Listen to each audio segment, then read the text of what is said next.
আসসালামু আলাইকুম। তো আজকে ডে 15 আমার মিনি ব্লগের।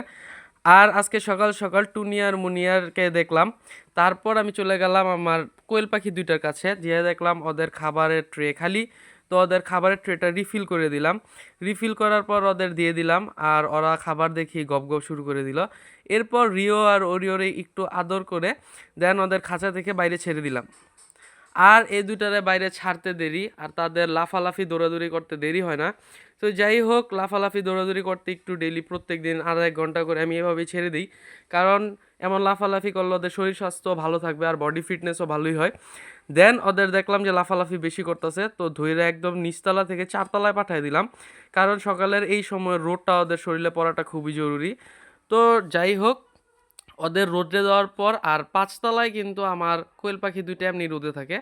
এরপর রুমে আইসা টুনিয়ার মুনিয়ার খাঁচার যে ট্রেটা আছে ওই ট্রে পরিষ্কার করে দিলাম, ওদের পানি চেঞ্জ করে দিলাম আর খাবারটা চেঞ্জ করে দিলাম। এরপর আমি রিও আর ওরিওকেও পানি দিয়ে দিলাম, কারণ ওদের রাত্রে পানি দিই না, ঠান্ডা লেগে যাবে এই জন্য।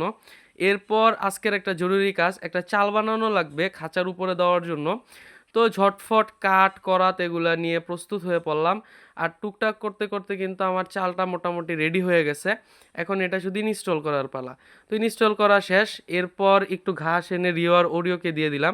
আর ওরা কিন্তু আজকে 3 দিন পর ঘাস খেতেছে। এরপর রোমে আইসা দেখি এই দুইজন খেলাখেলি শুরু করেছে। ধন্যবাদ।